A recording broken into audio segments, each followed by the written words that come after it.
Hello ಸ್ನೇಹಿತರೆ, ಸಪ್ತಪದಿ ಧಾರಾವಾಹಿಯ ಇಂದಿನ ಸಂಚಿಕೆಯಲ್ಲಿ ನೋಡುವುದಾದರೆ ಈ ಕಡೆ ಕನಕ ಅವ್ರ ಯಜಮಾನ್ರು ಸರಿನಾ ನಾವು ಹೊರಡ್ತೀವಿ ಅಂತ ಬೇಜಾರು ಮಾಡ್ಕೊಂಡು ಹೊರಡ್ತಾರೆ. ಈ ಕಡೆ ಕಾವ್ಯಂಗೆ ಕೋಪ ಬಂದು ಸ್ವಪ್ನನ ಹಿಡ್ಕೊಂಡು ಬಂದು ರೂಮಲ್ಲಿ ತಳ್ಳಿಬಿಡ್ತಾಳೆ. ಯಾಕೆ, ಏನೈತೆ ನಿನಗೆ, ಈ ಥರ ಮಾಡ್ತಿದ್ಯಾ ಅಂತೆಲ್ಲ ಸ್ವಪ್ನ ಜೋರಾಗಿ ಮಾತಾಡ್ತಾ ಇರ್ತಾಳೆ.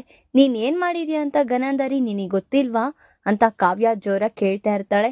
ನಾನೇನು ಮಾಡಿದ್ದೀನಿ, ಅಂಥದ್ದು ಏನು ಮಾಡಿದೆ ಅಂತೆಲ್ಲ ಕೇಳ್ತಾ ಇರ್ತಾಳೆ ಸ್ವಪ್ನ. ಈ ಮದುವೆಗೋಸ್ಕರ ನೀನು ಏನೇನು ನಾಟಕ ಆಡಿದ್ಯಾ ಅಂತ ನನಗೆ ಗೊತ್ತಿಲ್ಲ ಅನ್ಕೊಳಕ್ಕೆ ಹೋಗ್ಬೇಡ ಅಂತೆಲ್ಲ ಹೇಳ್ತಾ ಇರ್ತಾಳೆ. ನಾನೇನು ಮಾಡಿದೆ, ಅಂಥ ವಿಚಾರ ಏನು ಮಾಡಿದ್ದೀನಿ ಅಂತೆಲ್ಲ ಹೇಳ್ತಾ ಇರ್ತಾಳೆ. ನೀನು ಈ ಥರ ತಳ್ಳಿದ್ರೆ ನನ್ನ ಹೊಟ್ಟೆ ಒಳಗಿರೋ ಮಗುಗೇನಾದರೂ ಆದರೆ ಏನು ಮಾಡಲಿ ಅಂತ ಕೇಳ್ತಾ ಇರ್ತಾಳೆ.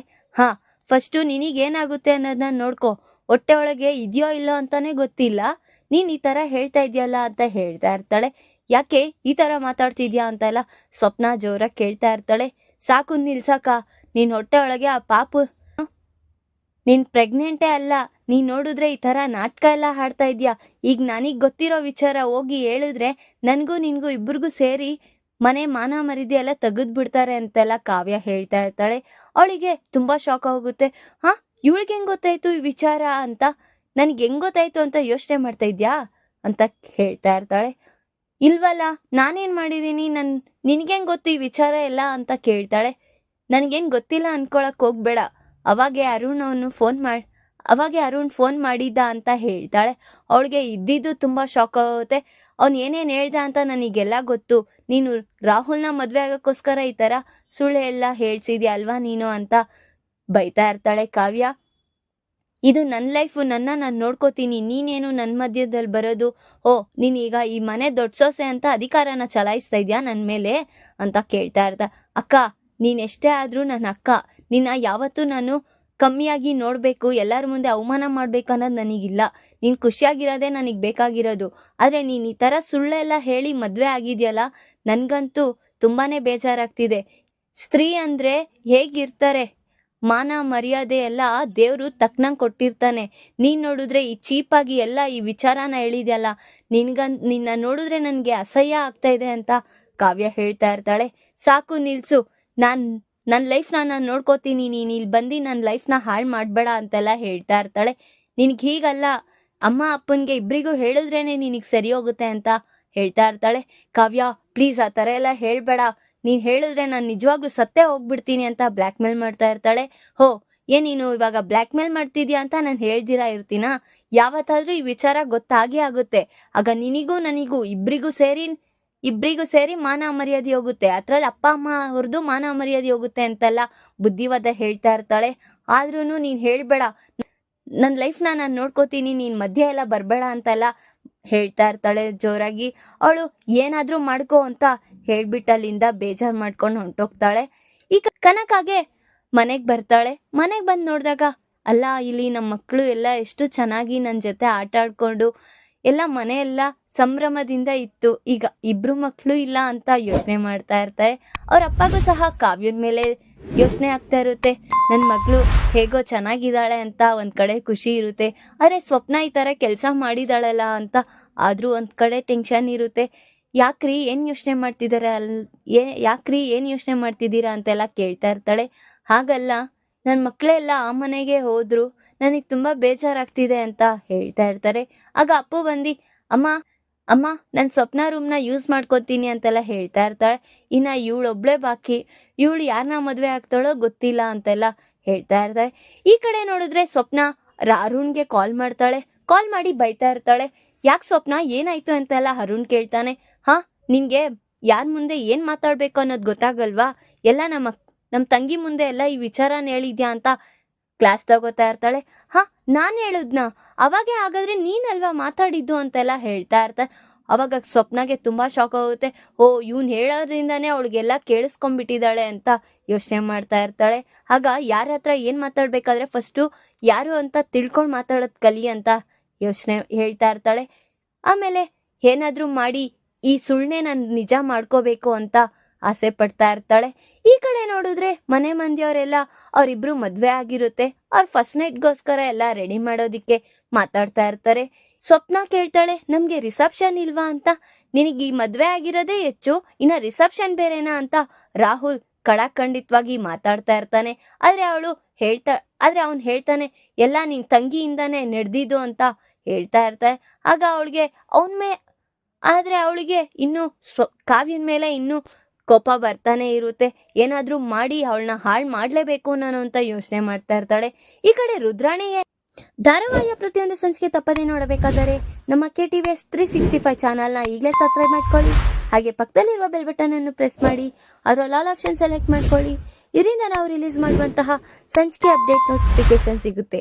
ಮನೆ ಮಂದಿಯವರೆಲ್ಲ ಸೇರಿ ಅವರೆಲ್ಲ ಹೇಳ್ದಿರಾ ಹಾಗೆ ಸುಮ್ಮನೆ ಇರ್ತಾರೆ. ಈ ಕಡೆ ಅವ್ರ ಅಜ್ಜಿ ಮತ್ತೆ ಸ್ವರಾಜ್ ಅವ್ರ ಅಜ್ಜಿ, ಕಾವ್ಯ, ರಾಜ್ 3 ಜನನು ಮಾತಾಡ್ತಾ ಇರ್ತಾರೆ. ಆಗ ಕಾವ್ಯ ಹೇಳ್ತಾಳೆ, ರೀ ಅಕ್ಕಗೆ ಮತ್ತೆ ರಾಹುಲ್ಗೆ ಫಸ್ಟ್ ನೈಟಿಗೆ ರೆಡಿ ಮಾಡಬೇಕು, ಎಲ್ಲ ನಾವಿಬ್ರೇ ಎಲ್ಲ ಪ್ರಿಪ್ರೇಷನ್ ಮಾಡಬೇಕು ಅಂತೆಲ್ಲ ಹೇಳ್ತಾ ಇರ್ತಾಳೆ. ಅದಕ್ಕೆ ನೀನೇನು ಇಷ್ಟು ಖುಷಿ ಪಡ್ತಿದ್ಯಾ ಅಂತೆಲ್ಲ ಕೇಳ್ತಾ ಇರ್ತಾನೆ. ಇನ್ನೇನ್ರಿ, ನಾವೇ ಮಾಡ್ಬೇಕಾಗಿರೋದಲ್ವಾ, ಎಲ್ಲ ತಯಾರಿನ ಎಲ್ಲ ನೀವು ಬಂದು ನಿಂತ್ಕೊಂಡು ಮಾಡಿಸಿ ಅಂತೆಲ್ಲ ಹೇಳ್ತಾ ಇರ್ತಾಳೆ. ಅದಕ್ಕೆ ಬೇಕಾಗಿರೋ ಐಟಮ್ನೆಲ್ಲ ಲಿಸ್ಟ್ ಮಾಡಿ ಅವನಿಗೆ ಹೇಳಿದ್ದೀನಿ, ಆಮೇಲೆ ಬಂದು ಮಾಡೋಣ ಅಂತೆಲ್ಲ ರೆಡಿ ಮಾಡ್ತಾ ಇರ್ತಾರೆ. ಈ ಕಡೆ ಕಾವ್ಯ ಆ ಕಾರ್ಯಕ್ಕೆ ಏನೇನ್ ಬೇಕೋ ಎಲ್ಲ ರೆಡಿ ಮಾಡ್ತಾ ಇರ್ತಾಳೆ. ಸಡನ್ ಆಗಿ ರಾಜ್ ಬರ್ತಾನೆ. ಅವನ ಕೈಯಲ್ಲಿ ಚಾಕು ಇರೋದನ್ನ ನೋಡಿ, ಇವ್ರಿಗೇನಾದ್ರೂ ಆ ವಿಚಾರ ಗೊತ್ತಾಗ್ಬಿಡ್ತಾ, ಯಾಕೆ ಇವರು ನನ್ನ ಈ ತರ ನೋಡ್ತಿದ್ದಾರೆ, ಚಾಕು ಬೇರೆ ತರ್ತಿದ್ದಾರೆ, ನನ್ನ ಚುಚ್ಬಿಡ್ತಾರಾ, ನಾನು ಸುಳ್ಳು ಹೇಳಿದೀನಿ ಅಂತ ಗೊತ್ತಾಯ್ತಾ ಅಂತ ಅವಳಿಗೆ ಗಾಬರಿ ಆಗಿರುತ್ತೆ. ಆದ್ರೆ ಅವ್ನು ಬಂದು, ಹಣ್ಣೆಲ್ಲ ತಂದಿಟ್ಟಿದ್ಯಾ, ಚಾಕು ತರ್ಬೇಕು ಅನ್ನೋ ಕಾಮನ್ ಸೆನ್ಸ್ ಇಲ್ವಾ ನಿನ್ಗೆ ಅಂತೆಲ್ಲ ಹೇಳಿ ಇಡ್ತಾ ಇರ್ತಾನೆ. ಅವಳಿಗೆ ಅಪ್ಪ ದೇವ್ರೆ ಬಚಾವಾದೆ ಅಂತ ಅನ್ಕೊಂತಾ ಇರ್ತಾಳೆ. ಇನ್ನ ಈ ಕಡೆ ರಾಜ್ ಅಲ್ಲಿ ಮಾತಾಡ್ಬಿಟ್ಟು ಬರ್ತಾ ಇರ್ತಾನೆ. ಆಗ ಧಾನ್ಯಲಕ್ಷ್ಮಿ ಕೇಳ್ತಾಳೆ, ರಾಜ್ ನಿನ್ ಹತ್ರ ಮಾತಾಡ್ಬೋದಾ ಅಂತ. ಹೇಳಿ ಚಿಕ್ಕಮ್ಮ ಅಂತ ಮಾತಾಡ್ತಾ ಇರ್ತಾನೆ. ಅಲ್ಲ, ಇಷ್ಟ್ ದಿವಸ ನಡೆದೋಯ್ತು, ಹೀಗಾದ್ರೂ ನನ್ನ ಸೊಸೆನ ಅಕ್ಸೆಪ್ಟ್ ಮಾಡಪ್ಪ, ಅವಳು ತುಂಬಾ ಒಳ್ಳೆಯವಳು. ಒಂದು ಸ್ತ್ರೀಗೆ ಗಂಡ ಎಷ್ಟು ಮುಖ್ಯ ಅನ್ನೋದು ನಮಗ್ ಗೊತ್ತು, ನಿನಗಿನ್ನೂ ಗೊತ್ತಾಗ್ತಾ ಇಲ್ಲ. ಅವಳಿಗೆ ನೀನ್ ಏನೇ ಬೈದ್ರು ಏನೇ ಮಾಡಿದ್ರು ನಿನ್ ಖುಷಿಗೋಸ್ಕರನೇ ಅವಳು ಬದುಕ್ತಿದ್ದಾಳೆ ಅಂತ ಹೇಳ್ತಾ ಇರ್ತಾಳೆ.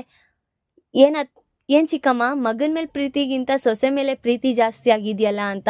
ಹಾಗಲ್ಲ, ಒಂದು ಹೆಣ್ಣಿನ ನೋವು ಕಷ್ಟ ಸುಖ ನನಗೆ ಗೊತ್ತು. ಎಂತಕ್ಕಂದ್ರೆ ನಾನು ಒಂದು ಹೆಣ್ಣು, ನಿಮ್ಮಮ್ಮನೂ ಒಂದು ಹೆಣ್ಣು ಅಲ್ವಾ, ನಿಮ್ಮ ಅಮ್ಮನ ಸ್ಥಾನದಲ್ಲಿ ನಾನು ನಿಂತು ಯೋಚನೆ ಮಾಡ್ತಾ ಇದ್ದೀನಿ ಅಂತೆಲ್ಲ ಹೇಳ್ತಾ ಇರ್ತಾರೆ. ನೋಡು ಏನ್ ಯೋಚನೆ ಮಾಡ್ತೀಯೋ ಅಂತ ಹೇಳಿ ಅಲ್ಲಿಂದ ಹೊರಟ್ಬಿಡ್ತಾಳೆ. ಈ ಕಡೆ ರಾಹುಲ್ ನೋಡಿದ್ರೆ, ಇಂಥ ದರಿದ್ರದೊಳನ ಮದ್ವೆ ಆದೆ ನಾನು, ಆ ವೆನೆಲನ ಮದ್ವೆ ಆಗಿದ್ರೆ ನನ್ ಲಕ್ಷಾನ್ಗಟ್ಟೆ ಕೋಟಿಗಟ್ಲೆ ಕಾಸೆಲ್ಲ ಇರೋದು ಅಂತ ಯೋಚನೆ ಮಾಡ್ತಾ ಇರ್ತಾರೆ. ಈ ಕಡೆ ಸ್ವಪ್ನ ಬಂದು, ರಾಹುಲ್ ಹೇಗ್ ನನ್ನ ಮದ್ವೆ ಆದ ಅಂತ ಇನ್ನೂ ಅಯೋಮಯದಲ್ಲೇ ಇದ್ದಾನೆ, ನನ್ನ ಕಿಡ್ನಾಪ್ ಮಾಡಿಸಿದ್ದು ನೀನೇ ಅಂತ ನನಗೆ ಗೊತ್ತು ರಾಹುಲ್ ಅಂತ ಅನ್ಕೊಂತಾ ಇರ್ತಾಳೆ ಮನ್ಸಲ್ಲಿ. ಹೇಗಾದ್ರೂ ಮಾಡಿ ಈಗ ನಾನು ಪ್ರೆಗ್ನೆಂಟ್ ಅಲ್ಲ ಅನ್ನೋದು ವಿಚಾರ ಮನೆಗೆ ಗೊತ್ತಾದ್ರೆ ದೊಡ್ಡ ರಾಧ ಅಂತ ಆಗೋಗುತ್ತೆ. ಅದನ್ನ ನಾನು ನಿಜ ಮಾಡ್ಕೋಬೇಕು, ಹೇಗಾದ್ರೂ ಇವನ್ನ ನಾನು ವಶ ಮಾಡ್ಕೋಬೇಕು ಆಸೆ ಪಟ್ಕೊಂಡು ಬರ್ತಾ ಇರ್ತಾಳೆ. ಈ ಕಡೆ ರಾಹುಲ್ನ ಮಾತಾಡಿಸ್ತಾಳೆ. ಯಾಕೆ ರಾಹುಲ್, ನಾನು ನಿನ್ನ ಮದ್ವೆ ಆಗ್ತೀನಿ ಅಂತ ಕನ್ಸಲ್ಲೂ ಅನ್ಕೊಂಡಿದ್ದಿಲ್ಲ ಅಲ್ವಾ ಅಂತ ಹೇಳ್ತಾ ಇರ್ತಾರೆ. ಅವನಿಗೆ ತುಂಬಾ ಶಾಕ್ ಹೋಗುತ್ತೆ. ಹಾಗಲ್ಲ, ನಾನು ಕಿಡ್ನಾಪ್ ಆಗಿದ್ನಲ್ಲ, ಹಾಗಾಗಿ ನಾನು ಹೇಳ್ದೆ ಅಂತೆಲ್ಲ ಹೇಳ್ತಾ ಇರ್ತಾಳೆ. ನಿನ್ನ ಬಿಟ್ಟು ನಾನು ಇರಕ್ಕಾಗಲ್ಲ ರಾಹುಲ್, ನಾನು ನಿನ್ನ ತುಂಬಾ ಇಷ್ಟಪಡ್ತಾ ಇದ್ದೀನಿ ಅಂತೆಲ್ಲ ಹೇಳ್ತಾ ಇರ್ತಾಳೆ. ಈ ಕಡೆ ರಾಹುಲ್ ಅನ್ಕೋತಾನೆ, ನೀನ್ ನನ್ನ ದುಡ್ಡು ಆಸ್ತಿ ನೋಡಿ ನೀನ್ ಇಷ್ಟಪಟ್ಟಿದ್ಯಾ ಅಂತ ನನಗೆ ಗೊತ್ತು ಸ್ವಪ್ನ ಅಂತ ಹೇಳ್ತಾ ಇರ್ತಾರೆ. ಆದ್ರೆ ಈಗ ನನಗೆ ಮನ್ಸು ಸರಿ ಇಲ್ಲ, ಈ ಕಾರ್ಯ ಎಲ್ಲ ಬೇಡ, ಈಗ ಇಬ್ರು ನಾವು ಯಾವಾಗ ಖುಷಿಯಾಗಿರ್ತೀವೋ ಅವಾಗ ಈ ಕಾರ್ಯನ ಮಾಡ್ಕೊಳ್ಳೋಣ ಅಂತೆಲ್ಲ ಹೇಳ್ತಾ ಇರ್ತಾನೆ. ಇವಳಿಗೆ ಯೋಚನೆ ಆಗೋಗುತ್ತೆ, ಯಾಕೆ ರಾಹುಲ್ ಈ ಥರ ಮಾಡ್ತಿದ್ದಾನೆ, ನಾನು ಅದನ್ನ ನಿಜ ಮಾಡೋಣ ಅಂದೆ, ಇವ್ನು ಯಾಕೆ ನನ್ನ ಈ ಥರ ಡಿಸಪಾಯಿಂಟ್ ಆಗಿ ಹೋಗ್ತಿದ್ದಾನಲ್ಲ ಅಂತ ಯೋಚನೆ ಮಾಡ್ತಾ ನಿಂತಿರ್ತಾಳೆ. ಹೇಗಾದ್ರೂ ಮಾಡಿ ಅವನಿಂದ ನಾನು ಪ್ರೀತಿ ಗಳಿಸ್ಬೇಕು ಅಂತ ಯೋಚನೆ ಮಾಡ್ತಾ ಇರ್ತಾಳೆ. ಏನೋ ಯೋಚನೆ ಮಾಡ್ತಾ ಕೂತಿರ್ತಾನೆ. ಕಾವ್ಯ ಬರ್ತಾಳೆ. ಕಾವ್ಯ ಬಂದು ಸಡನ್ ಆಗಿ ಆ ದಿಮ್ನೆಲ್ಲ ಎತ್ಕೊಂಡು ಮಲ್ಕೊಳ್ಳೋದಿಕ್ ಹೋಗ್ತಾಳೆ. ಆಗ ರಾಜ್ ಮೇಡಮ್ ಅವರು ಕೆಳಗ್ ಮಲಗ್ತಾ ಇದ್ದೀರಾ ಅಂತ ಕೇಳ್ತಾ ಇರ್ತಾರೆ. ಆಗ ನಿಮ್ಗೆ ನನ್ನ ಪಕ್ಕದಲ್ಲಿ ಮಲ್ಕೊಂಡ್ರೆ ನೀವು ಕೆಳಗಡೆ ಬಂದು ಮಲ್ಕೊಂತೀರಲ್ಲ, ನಿಮಗೆ ಕೆಳಗ್ ಮಲ್ಕೊಂಡ್ರೆ ನಿಮಗೆ ಅಡ್ಜಸ್ಟ್ ಆಗಲ್ವಲ್ಲ, ಯಾಕೆ ನಿಮಗೆ ತೊಂದರೆ ಕೊಡೋದು, ನಾನೇ ಮಲ್ಕೊಂತೀನಿ ಬಿಡಿ ಅಂತೆಲ್ಲ ಹೇಳ್ತಾ ಇರ್ತಾಳೆ. ಆಗ ಏನು ಹಾಗಾದ್ರೆ ನಾನು ಪಕ್ಕದಲ್ಲೇ ಬಂದು ಮಲ್ಕೊಳ್ಳಾ ಅಂತ ಕೇಳ್ತಾ ಇರ್ತಾಳೆ ಖುಷಿ ಪಟ್ಟಿ. ಹೇ ಬೇಡ ಬೇಡ, ಕೆಳಗಡೆನೆ ಮಲ್ಕೋ, ನಾನು ನೆಮ್ಮದಿಯಾಗಿ ಮಲ್ಕೋಬೇಕು ಅಂತ ಹೇಳಿ ಮಲ್ಕೋತಾ ಇರ್ತಾರೆ. ಕಾವ್ಯ ಮಲ್ಕ್ತಾ ಇರೋದನ್ನ ನೋಡ್ತಾನೆ ಇರ್ತಾನೆ. ಏನು ಇವಳು ಮಾತಾಡ್ದಿರ ಹೀಗೆ ಮಲ್ಕೊಂತಿದ್ದಾಳಲ್ಲ ಅಂತ ನೋಡ್ತಾ ಇರ್ತಾನೆ. ಯಾಕ್ರಿ ನಿದ್ದೆ ಬರ್ತಿಲ್ವಾ, ನನ್ನೇ ನೋಡ್ತಾ ಇದ್ದೀರಾ ಅಂತ ಕಾವ್ಯ ಹೇಳ್ತಾಳೆ. ಅಯ್ಯೋ ಇವಳಿಗೆ ಹಿಂದೆನೂ ಕಣ್ಣಿದ್ಯಲ್ಲಪ್ಪ ಅಂತ ಯೋಚನೆ ಮಾಡ್ತಾನೆ. ಸರಿ ಅಂತ ಅವರಿಬ್ರು ಮಲ್ಕೊಂಡ್ಬಿಡ್ತಾರೆ. ಈ ಕಡೆ ರಾಹುಲ್ ಯೋಚನೆ ಮಾಡ್ತಾ ನಿಂತಿದ್ದಾನೆ. ಏನಾದ್ರೂ ಮಾಡಿ ಈ ಸ್ವಪ್ನನ ನಮ್ಮ ಮನೆಯಿಂದ ಓಡಿಸ್ಬೇಕಲ್ಲ, ಏನ್ ಮಾಡೋದು ಅಂತ ಯೋಚನೆ ಮಾಡ್ತಾ ಇರ್ತಾನೆ. ಆಗ ಧಾನ್ಯಲಕ್ಷ್ಮಿ ಬರ್ತಾಳೆ. ಯಾಕೆ ರಾಹುಲ್, ನಾನೇನೋ ಇವತ್ತು 12 ಗಂಟೆಗೆ ಎದ್ದೊಳ್ತೀಯ ಅಂತ ಅನ್ಕೊಂಡೆ, ಇಷ್ಟು ಬೇಗನೆ ಎದ್ಬಿಟ್ಟಿದ್ಯಾ ಅಂತ ಕೇಳ್ತಾ ಇರ್ತಾಳೆ. ಯಾಕತ್ತೆ ಎದ್ದೊಳ್ಬಾರ್ದಾ ಅಂತ ಕೇಳ್ತಾ ಹಾಗಲ್ಲ, ಲವ್ ಮಾಡಿ ಮದ್ವೆ ಆಗಿದ್ದೀರಲ್ಲ, ಇರುತ್ತಲ್ಲ ರೊಮ್ಯಾನ್ಸು ಮುತ್ತು ಎಲ್ಲ ಇರುತ್ತಲ್ಲ, ಇನ್ನು ಅದ್ರಲ್ಲೇ ಅದೇ ಗುಂಗಲ್ಲೇ ಇದ್ದೀರಾ ಅಂತ ಅನ್ಕೊಂಡೆ, ನೋಡಿದ್ರೆ ನೀನು ಇಷ್ಟು ಬೇಗ ಎದ್ದು ಬಂದ್ಬಿಟ್ಟಿದ್ಯಾ ಅಂತೆಲ್ಲ ಕೇಳ್ತಾ ಇರ್ತಾನೆ. ಹಾಗಲ್ಲ ಅತ್ತೆ, ಏನೋ ಸ್ವಲ್ಪ ಇಂಪಾರ್ಟೆಂಟ್ ಕಾಲ್ ಇತ್ತು ಅದಕ್ಕೆ ಎದ್ದು ಬಂದೆ ಅಂತ ಮಾತಾಡ್ತಾ ಇರ್ತಾನೆ. ನೀನು ನಿನ್ನ ಹೆಂಡ್ತಿನ ಕಂಟ್ರೋಲಲ್ಲಿ ಇಟ್ಕೋಬೇಕು, ಅವಳ ಪ್ರೀತಿನ ನೀನು ಗಳಿಸ್ಬೇಕು ಅಂತೆಲ್ಲ ಅವನಿಗೆ ಮೋಟಿವೇಶನ್ ಮಾಡ್ತಾ ಇರ್ತಾಳೆ. ಈ ಕಡೆ ರುದ್ರಾಣಿಗೆ ನೋಡಿದ್ರೆ ಹೊಟ್ಟೆ ಒಳಗೆ ಬೆಂಕಿ ಇಟ್ಟಂಗೆ ಆಗ್ತಾ ಇರುತ್ತೆ ಅವನ ಜೊತೆ ಮಾತಾಡ್ತಾ ಇರೋದನ್ನ ನೋಡಿ. ಈ ಕಡೆ ಧಾನ್ಯಲಕ್ಷ್ಮಿ, ಹಾಗಲ್ಲ ಅತ್ತೆ, ನಾನು ಆಮೇಲೆ ಹೋಗ್ತೀನಿ, ಇದೆಲ್ಲ ಕೆಲಸ ಆಗೋಗ್ಲಿ ಅಂತ ರಾಹುಲ್ ಮ್ಯಾನೇಜ್ ಮಾಡ್ತಾ ಇರ್ತಾನೆ. ಈಗ ರಾಹುಲ್ ಸ್ವಪ್ನ ಜೊತೆ ಸಂಸಾರ ಮಾಡ್ತಾನ ಅಥವಾ ಏನಾದ್ರೂ ಮಾಡಿ ನಾನು ಸ್ವಪ್ನನ ದೂರ ಮಾಡ್ಕೋಬೇಕು ಅಂತ ಯೋಚನೆ ಮಾಡ್ತಿದ್ದಾನೆ. ಈ ಕಡೆ ಕಾವ್ಯಂಗ್ ನೋಡಿದ್ರೆ ಅವಳು ಪ್ರೆಗ್ನೆಂಟ್ ಅಲ್ಲ ಅನ್ನೋ ವಿಚಾರ ತಿಳಿದಿದೆ. ಆ ವಿಚಾರನ ಮನೆಗೆ ಹೇಳ್ತಾಳ ಅಥವಾ ರಾಜ್ಗೆ ಹೇಳ್ತಾಳ ಅನ್ನೋದನ್ನ ಮುಂದಿನ ಭಾಗದಲ್ಲಿ ತಿಳಿಸ್ಕೊಡ್ತೀನಿ. ಈ ವಿಡಿಯೋ ಇಷ್ಟ ಲೈಕ್ ಮಾಡಿ, ನಿಮ್ಮ ಫ್ರೆಂಡ್ಸ್ ಹಾಗೆ ನಿಮ್ಮ ರಿಲೇಟಿವ್ಸ್ಗೂ ಶೇರ್ ಮಾಡಿ ಆ್ಯಂಡ್ ಕಮೆಂಟ್ ಮಾಡಿ. Thanks for watching.